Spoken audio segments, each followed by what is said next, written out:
We'd like to thank our sponsor, Purina Pro Plan, Fuel for Life. More sporting dog champions feed Pro Plan than any other brand of dog food. All right, welcome back to another episode of Save for the Blind podcast. I'm here with Mike Cole. He is a CWA Gold Benefactor, rice farmer, been in the chemical business, kind of a do-all duck hunter with a passion for waterfowl, wetlands, and decoys. So, Mike, thanks so much for joining us on the podcast. Can you tell us a little bit where this waterfowl obsession started and how did you get here today? Well, grew up in the Bay Area in Pleasant Hill, and in 8th grade, the family moved to Isleton, and I was overwhelmed with the flights of birds, the migrating birds, and the Delta is a major wintering grounds, and it just became part of me.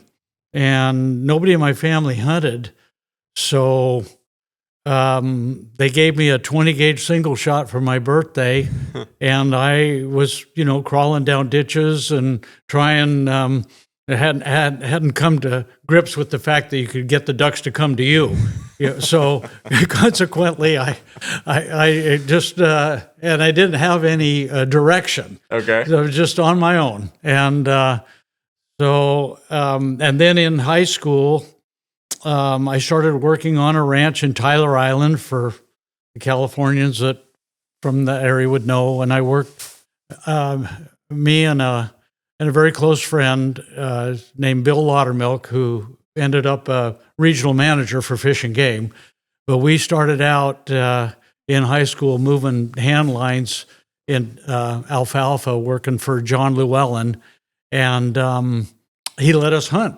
He just let nobody. His kids were young, and he just allowed us to kind of have free roam of the ranch in the wintertime. And he would flood barley for Johnson grass control in the summertime, and leave it flooded. Okay. Throughout duck season. So we had that to start with, and then we would dig pip lines in his harvested cornfields and hunt the dry corn. And when the birds got into that, man, we really didn't realize how good we had it.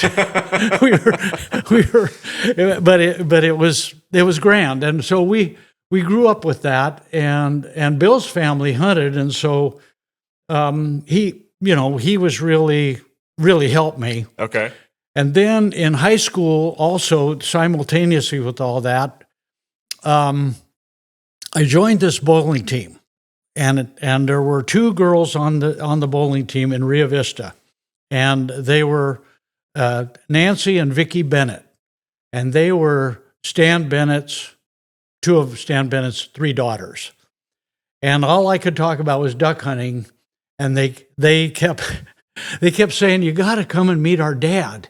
You got to come and meet our dad." So it took them about 3 months to talk me into coming over and meeting Pete. And as Vicky described it, it took us all this time to get Mike to come over there and meet our dad. He says, 40 years later, he never left. So that was kind of the relationship I had with the family. And I spent every day after school, I'd be at his house, and he was carving decoys then. Okay. And, but he hunted every day. I mean, duck hunting was his world. And so he took me duck hunting for the first time in 1964. I have his log. When he passed away, the family gave me his log. Oh, wow. And there I am right there with the very first time. So, but as time went on, then also that I was able to start collecting decoys at a much later date, which is, part of the my duck thing. So yeah. Was he strictly a carver, or did he have a day job too? He was a farmer. Okay. And I worked for his brother driving tractor. They leased a ranch on Twitchell Island, which would be right behind to the east of Brannan Island State Park. Yeah. And I drove tractor for his brother, and he'd be driving. He did his own tractor driving, so I could see the dust, that peat dirt. Oh my God, that stuff is. That's tough sledding. Oh, it is to drive tractor in peat dirt and open cab. Oh man, tough. Every particle of dust in your entire itchy. body. Yeah. So anyway, so that's how I got started.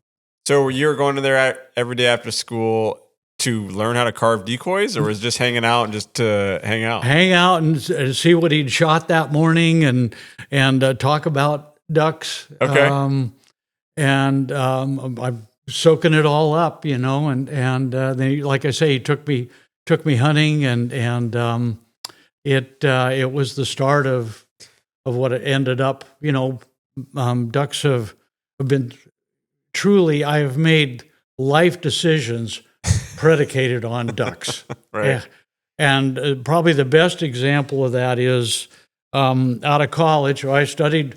I have a degree in biological conservation from Sac State, and when I graduated, I needed a job, and I went back into agriculture and became a pest control advisor. And I worked as a trainee for 2 years down in Stockton for a company called Pure Grow. They were a subsidiary of Union Oil, and then they were bought out by Chevron. But after 2 years as a trainee, they offered me a position up here in Yuba City area. Mm-hmm. So in February of 1976, I came up here and drove around to kind of take a look, get a feel for things. And I went home and told Julie, there's way more ducks up there than there is here. And that was my sum total of my reasoning for moving here. At that time, you had not been really north of the Delta much? No. Yeah. Gotcha. Yeah. That's great. So that's probably but then and then being up here, then it moved on to I had a couple of growers that were given to me that didn't have any field representation. And one of them, Walt Edel, was the vice president of the Live Oak Gun Club. Okay. And at that time, the Live Oak Gun Club was a year-to-year lease. It cost $900. They had 32 members. Okay. $900. And he started taking me as a guest. And in 1980, I got a chance to join. Mm-hmm. And Mike Pasalia, who ended up being my partner for 40 years, he had moved up here. He was a dentist, and he bought a guy named Bob Gartrell's practice, and same reason. There's more ducks up here. He was from San Leandro. And how did you two meet? Pardon me? How did you guys meet initially? We both joined the Live Oak Gun Club. So we met at the annual. Oh, gotcha. Their annual dinner before the season, and we were both rookies, and that was that's how we met. No kidding. Uh-huh. So the Live Oak then, was it all rice then, or did it have natural? It was. We were hunting only the natural, which was about 850 acres. Okay. There was a rice ranch that went to the east of there. It was about 900 acres. And the Myers family, which Mardell Myers was Howard Brady's daughter. And Howard Brady, the Brady 80, that all, and the Brady Club, that was all his ground. Okay. And then he had a whole bunch of ground up in the Buttes, and he was a sheep herder. So he was able to move those sheep up in the Buttes for all winter. All the lambing pens were up in the Buttes. Oh wow! In what they call Peace Valley, and then in the spring, then he would just as that grass, in April was turning, then he would move them down into the Butte Sink and graze them all summer. Oh no! Down kidding. there, I mean, he had never had to truck them. Yeah. He had it really figured out. Wow. So anyway, they owned the ground, and we had a year-to-year lease, and they kept that rice as a sanctuary, and they built a home up in the Buttes and looked right down on the property, and it's amazing view. Yeah, I bet. So they didn't allow any hunting there. They loved to have the birds. There's actually a painting by, oh my gosh, now I'm a blank, but Ken Hoffman had consigned Robert Bateman Okay. to paint this painting, and it's just right up the road from the live oak, about, I don't know, 300 yards. And he took a picture there, and then he did this painting of the geese going into that property. Oh, wow. And so it's spectacular. Yeah. They have since changed that. They've put it all. When Mike and I ended up buying it, I was actually the farm. I farmed it for 5 years. Okay. And then they put it all into natural over time. So you guys were paying members hunting the habitat, and then it came up for sale, or did you guys offer them and then create? No, we were members, and Walt Edel, the guy that got me in, and his best friend Lawrence Purcell, they did the groundwork in the summertime. So they would go up there and mow around the blinds and do some burning and clean the boat canals, and they did all that. The club gave them a case of whiskey each a year. And I mean, they'd haul their equipment up there, and they did all this work. Yeah. But they loved it. But they were getting up in age, and so Mike and I were very eager to help. Yeah. And so we started helping them, and in a very short time, like 2 years, maybe the third year, they just couldn't do it anymore. Right. And so we were doing it. And then over time, can't get into, it'd take me too long to tell the whole story, but we, the Myers, we got a lease, and then the Myers had asked the club to do some things, and the club did not want to do it. And one of the things that was really a stickler for them, well, two things. The one thing was painting all their cabins one color. There was red ones and blue ones and yellow ones, and they didn't like looking down on. They wanted one color, and they refused to do that. And then the other thing was they had made a channel. We used to drive down to the middle of the club. Our boats were just pulled up on the bank. Okay. So the caretaker on a rain event, would have to go down there and bail them out. And in a flood event, would have to get them all up to the clubhouse and tied off. Gotcha. They had asked if we would build a little something there, and then take the boats from the clubhouse out to the club. And in reality, it would have been, it was better because you weren't parking in the middle of the club. Right. And they didn't want to do that either, and it was going to cost more money. And anyway, so over time, and we had a 5-year lease. Well, at the end of the lease, the Myers, it just was a huge falling out with the club, the powers to be. Okay. And so they came and they offered it to us. And by then, Mike and I had established a duck club business. In '85, we started a C&P Duck Company, and we leased 200 acres in the bypass just north of the 113 bridge. Okay. And we put some blinds out there, and we rented them out, and it was cheeseball. I don't even think we had any insurance. and I know for a fact we traded reloaded shotgun shells for the backhoe work to put the blinds in the ground. That's classic. I mean, our business model was really, really weak. So consequently, by the third year, we were up to 1,500 acres. Oh, okay, wow. And so we were really getting established. Mm-hmm. And so then this came up, and we decided to go ahead and take it, and we leased it. Well, the Myers family were Christian Science religion, and so they were not. They just didn't believe in a lot of medical stuff. Mm-hmm. And Mardell contracted breast cancer and succumbed.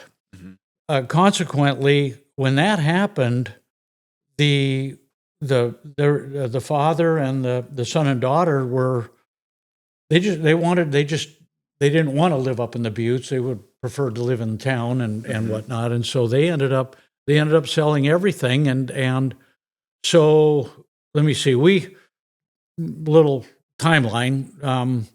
So we had met in 80. We were doing work on the club. We started the duck club business in 85. In 92, we took over the lease. In 96, we got it in escrow. Now, we were, there was no way we could buy that property. We needed help. Yeah. And so we ultimately found a guy that would go in with us. And so then we bought it, and then we started, and we wanted 12 members. Mm-hmm. We're ratcheting down. And when we took over the lease, we went from 32 members to 20 members. So that was better, but we wanted 12, and then we were actually getting that rice ground as well. So So the club, what we bought was 1,729 acres, which became the second largest duck club in the Butte Sink. I think second to the Bering Ranch, the best of my knowledge. Yeah. So, and we had 12 guys, so that was diluting, and more acres per hunter, right? Less hunting pressure, all good things, right? So that's what we did, and so that was how that all went. And then from there, you've been involved with one at your house. You have a club at your house, and you've been involved with the Chesapeake, and just kind of kept rolling from that one to the next project. Yeah, I bought this property from the Wildlife Conservation Board in 1997, which was actually the same year we entered closing escrow on the live oak, and I had farmed this for 4 years. Okay, I leased it from them. An old fish and game guy, Dick Daniels, helped me get the lease, and he didn't really help me get the lease, but he told me about it. Mm-hmm. But when he told me about it, it was May, and I'm rice and tomatoes, row crops were my main crops. Okay, I couldn't have been any busier in the fertilizer business. That's my busiest time, and so I was really reluctant, but then Dick, he helped me, but he was telling me, you really ought to look at this. You ought to look at this. I'm going, man, I'm really busy. So he got the guy that was in charge of the land sales. Trying to think of his name. Frank Giordano was his name, and so he called me, and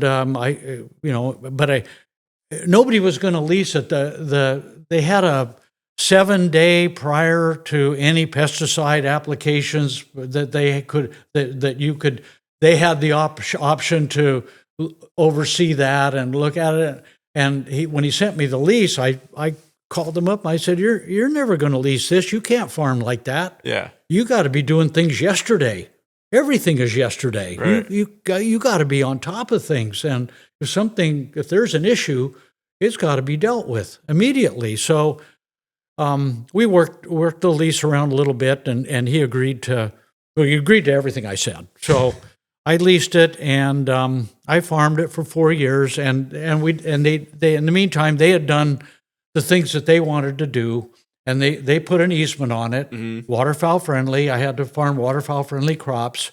The natural marsh part of this I couldn't farm at all, but this was at the time it was a laser leveled pasture, and then it was just a solid Climax round stem bulrush was the rest of it. Oh, really? There were no trees. There's no nothing. Oh, wow. But when I looked at it, I thought I was seeing a little more than that. And they ended up putting up for sale. And after putting it up for sale twice, they couldn't get it. They couldn't even get a bid on it. Really? They came back to me and they said, Mike, you understand. And also there are giant garter snakes here. So that was an issue that we had to deal with. You're the guy, you understand it. And so we made a deal, and Julie and I bought it. And so at the same time, we had, I was a member of the Live Oak, and I had a falling out with the guy that we had gone in with. And he ended up buying me out, which was, I was totally depressed. Yeah. But I took my efforts, that 20 plus years at the Live Oak of marsh management, and I took it here, and I had a vision and started working on this place, and I have my own duck club here. Yeah, no, it's phenomenal. It's awesome. It was a dream come true. I can't even believe it. So. And then in early 2000, my son-in-law was farming that ranch over there that part of it became Chesapeake, and they had put together a deal to purchase part of it. Okay. And they asked me if I wanted to go in with them. And Mike and I had, by that time now, Mike and I had leased that ranch for a duck club. Is it a rice ranch at that time? Yes. Okay. Yeah. It was all rice. And all that stuff on the north side of the road there, of Oswald Road and up along the close zone there, we had leased it for a number of years. And so I knew the property, and I irrigated it. So it was pretty easy. I kind of looked like a black bass on a surface plug when he made the offer.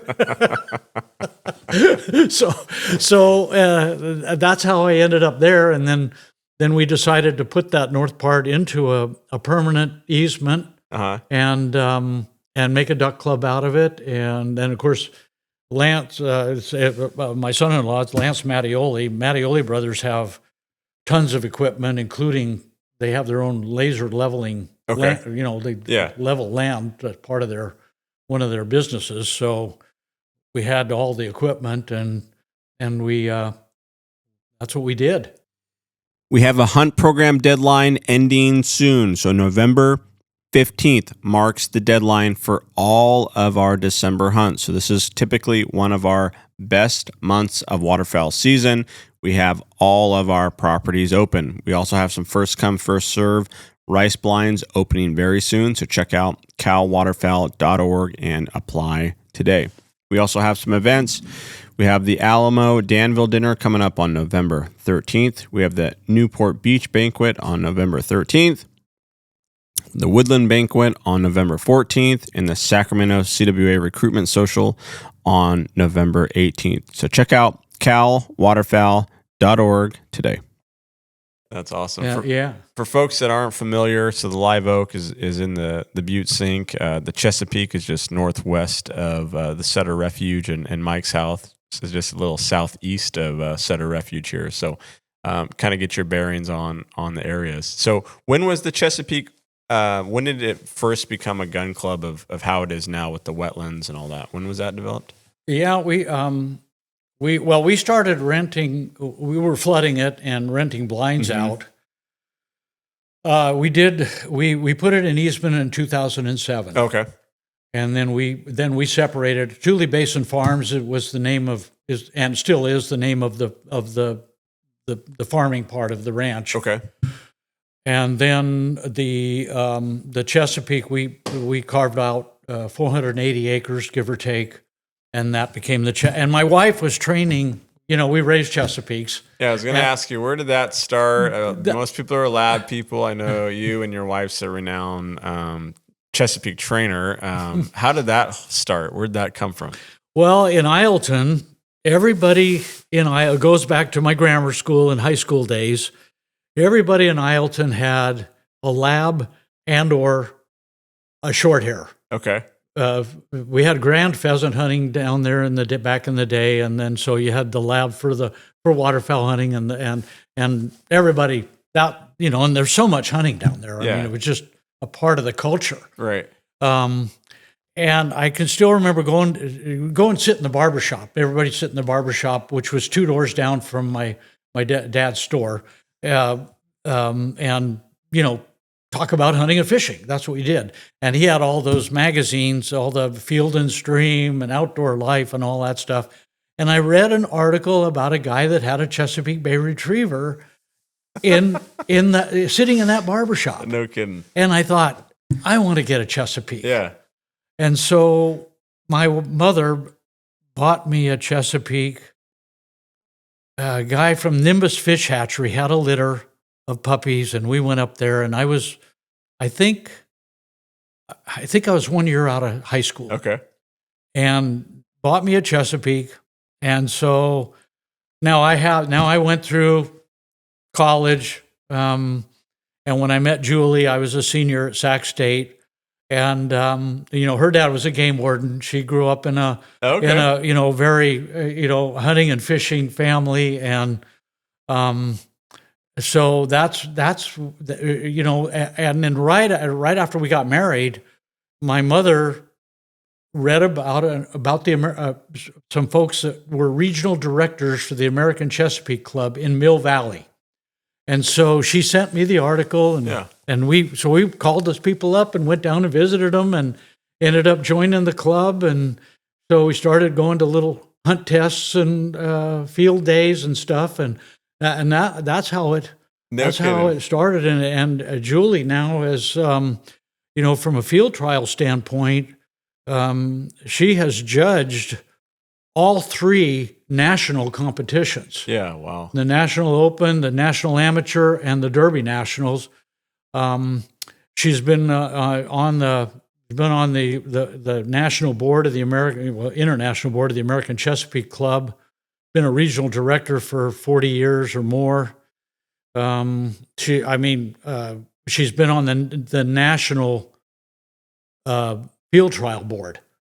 So, and she was on a board of 4 people, one from each time zone, that oversaw any rule changes in field trials. Oh, wow. And she was appointed by the American Kennel Club for that position.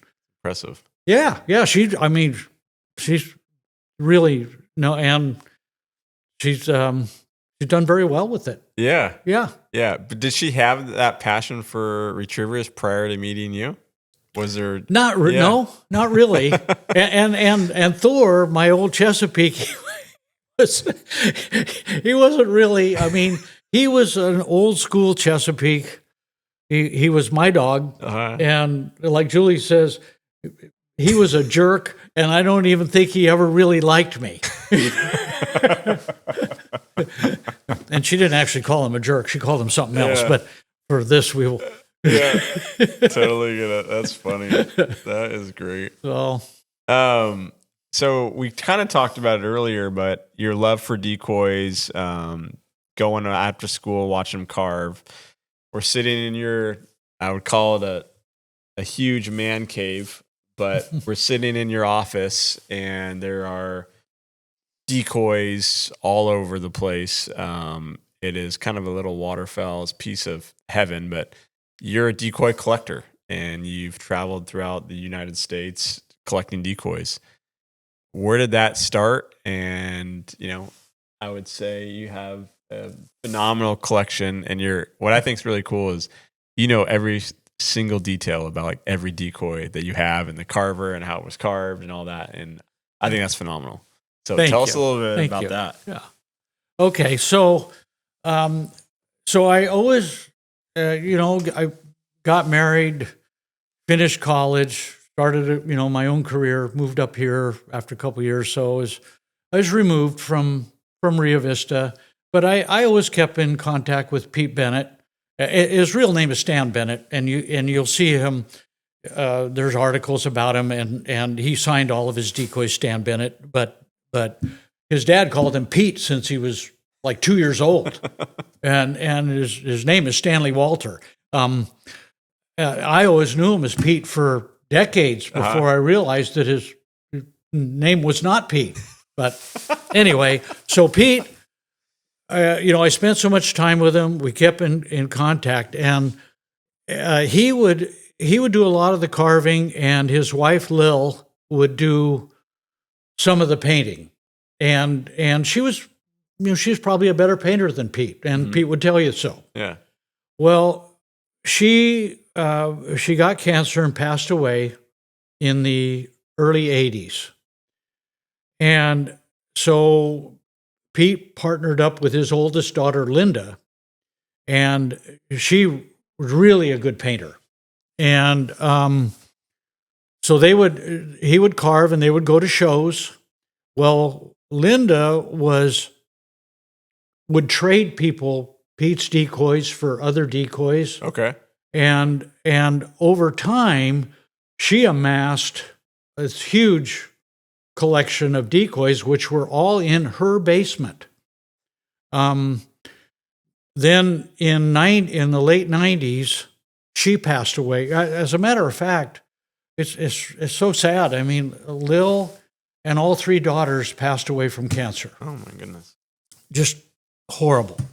But when Linda passed away, her youngest son inherited the house and the decoys. And so he immediately saw opportunity. So he started putting the decoys on eBay. Well, a friend of mine called me, and this would have been late 90s. So a friend of mine called me and said, hey, Linda's son is selling these decoys on eBay, and I had a few decoys, and I kind of made it a point to buy a decoy if Julie and I went on a trip someplace, just as a memento of the trip. And so I called Pete, and he says, well, yeah, I'll take you over and introduce you, and they're selling the decoys. So I went over there, and I started buying decoys. And of course, I knew nothing. And they always say that, if you read decoy literature and people that write articles about starting collecting or getting into collecting, they say, well, it really helps to specialize. Well, I will tell you that I specialized right away. And I specialized in unknown reheaded repaints, which you could measure their value more in terms of BTUs than you can in dollars. So consequently, there was a steep learning curve that I needed to get a hold of, because I had a pile of decoys that were, they were cool. Yeah. They were old decoys, but value-wise, they were not going to be worth much. And you go back to you can go back to all that show, the Antique Roadshow, original, untouched, not messed with antiques. And, that general rule of thumb that they talk about holds true for decoys. Right. 100%.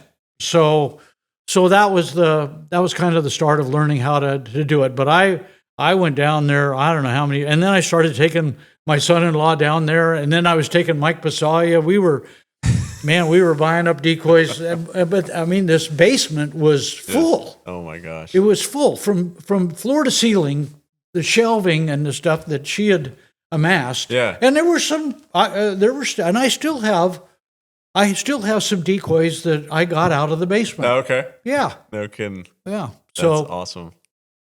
So that's how it all started. I started going to shows in California, which are, they're just California decoys. And then like a friend of Mike and I's, his name is Carlo Vicarelli, and he's well known. He said, you need to go to Ohio. That Ohio decoy show is really cool. And he went to it every year and sold stuff. He was into that stuff. And I ended up going, I think it was 2006. I went to my first out-of-state show. I went to Ohio, and it was a whole new world. Oh, my God. All of the decoys from all the different areas that were represented there, from the East Coast all the way. As a matter of fact, it's hard pressed to find a California decoy there, but the Midwest decoys and it was phenomenal. So that was my introduction. It was a couple of years later. Then I went to the East Coast to a show in the summertime, and then I'm still going, still going now. Yeah. Is there one decoy that you want or just haven't found yet? Well, there's always, it's always about the next. What's the holy grail like to get? Oh my gosh. The holy grail. Well, I really have taken a fashion to Ward Brothers. Okay. And Ward Brothers, a couple barbers from Crisfield, Maryland, that had a 6th grade education, rode a bicycle around town, never drove. But they ended up in National Geographic a couple times. They're very famous. I would.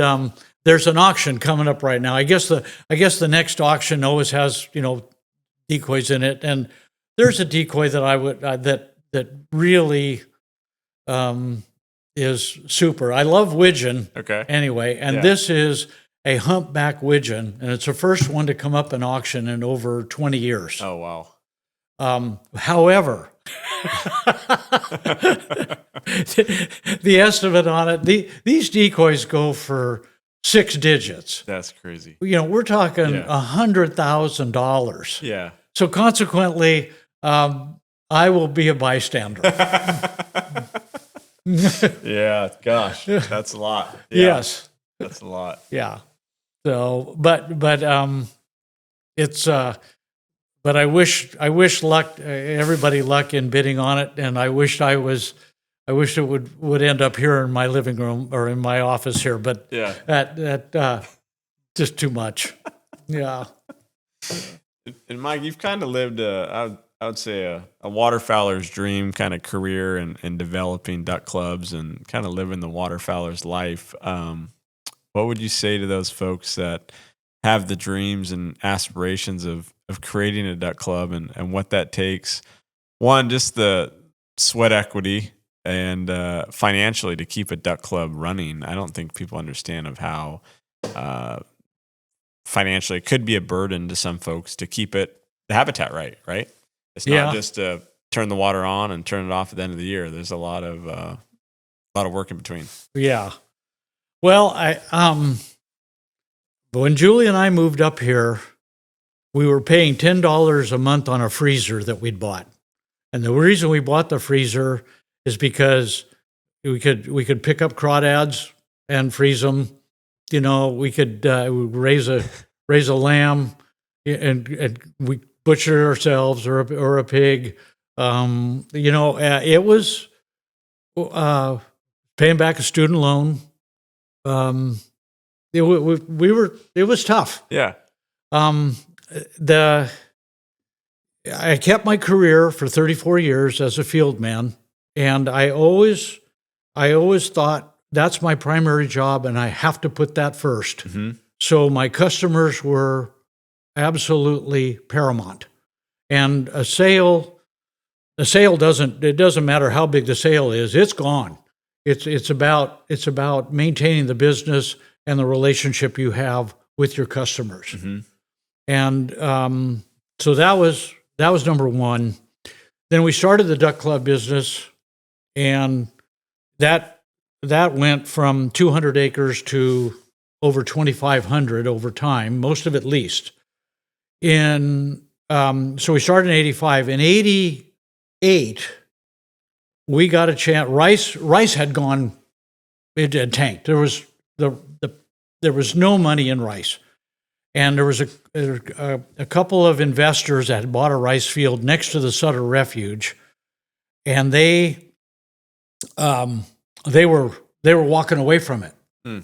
And so we got a realtor friend from Yuba City there, and he helped us. And we ended up, and of course, I go home and tell my wife, there's this quarter section of rice ground for sale, and we're going to go partners with the Pasalias, and we're going to buy this rice field. However, we've got to take what little college fund that we have for the kids, and of course, there's a second on the house.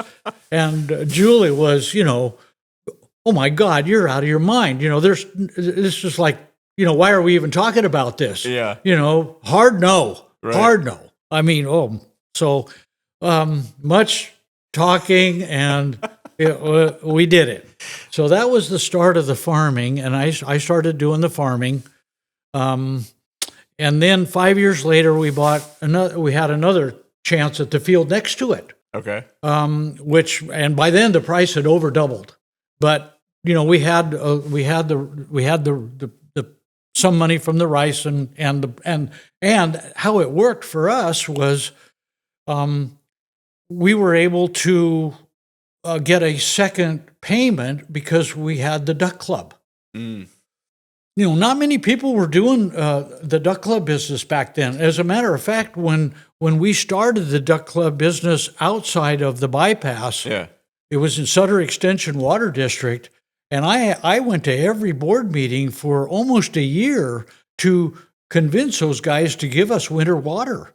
The Sutter Refuge was the only refuge in the whole area of all the refuges that wasn't surrounded by duck clubs. Well, the reason is the Sutter Extension on this side, on the east side of the bypass, didn't provide any winter water.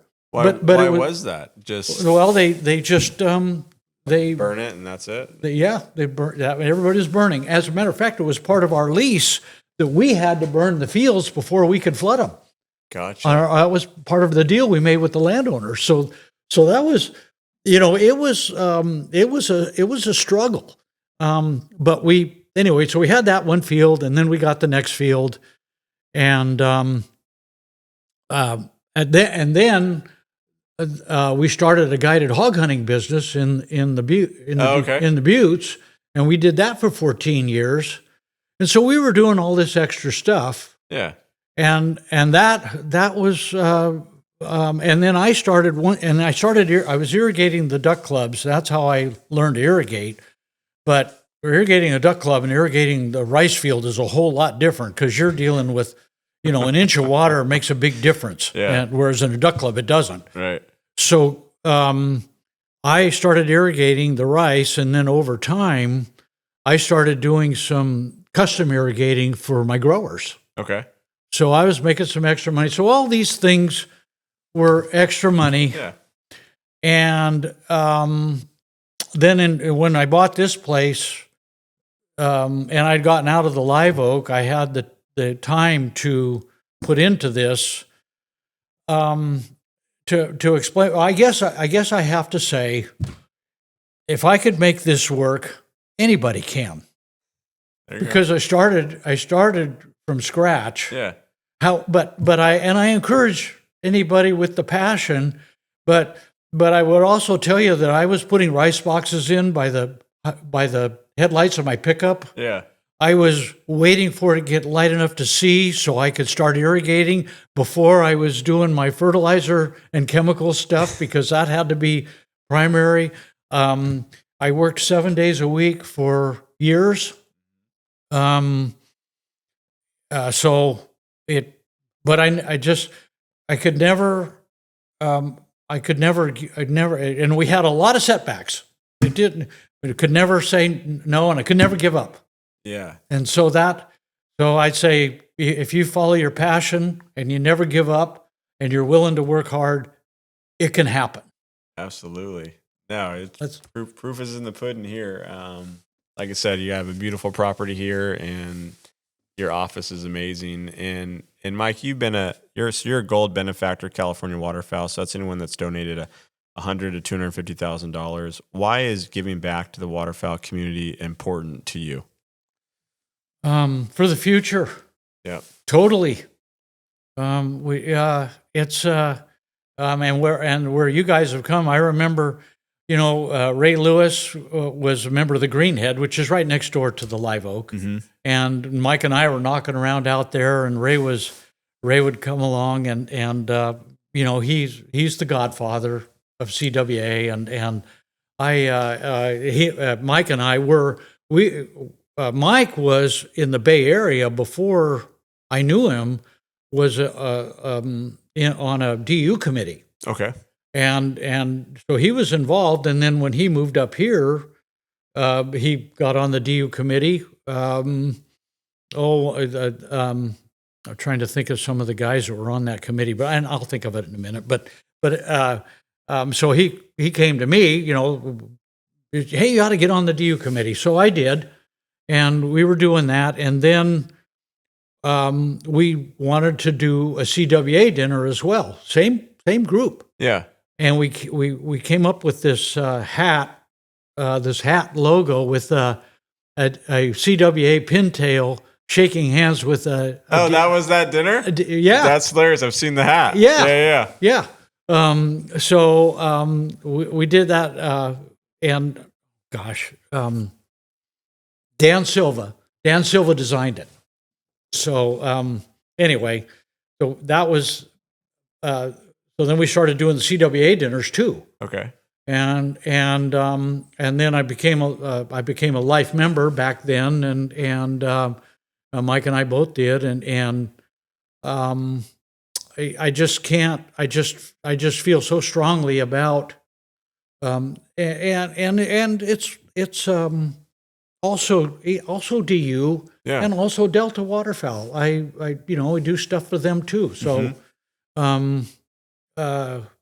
it's my passion to see the young guys and gals that are coming up. I have taken several gals duck hunting that got their first duck. Yeah, that's great. Man, that's grand. Oh yeah. Yeah. So it's all about the future. Absolutely. Mm-hmm. Well, Mike, I appreciate you spending some time with us today, and I appreciate you supporting California Waterfowl, and you've donated multiple blinds to our hunt program. For over 15 years, I think it's been a long time. But just want to say thank you for your support, and thank you for taking a little time out of your day to talk with us. Well, you're very welcome. I'm honored, truly. Appreciate it. When you came to me and asked me about this, I was shocked. If I said one thing that might inspire somebody, it was all worth it. Yeah. Well, you inspire me. I appreciate it. Thank you. Thank you. All right. Signing off, another episode of Save It for the Blind. Thanks. Thank you for tuning in to this episode of Save It for the Blind podcast. You can find our podcast on Apple, Spotify, or wherever you listen to your podcasts.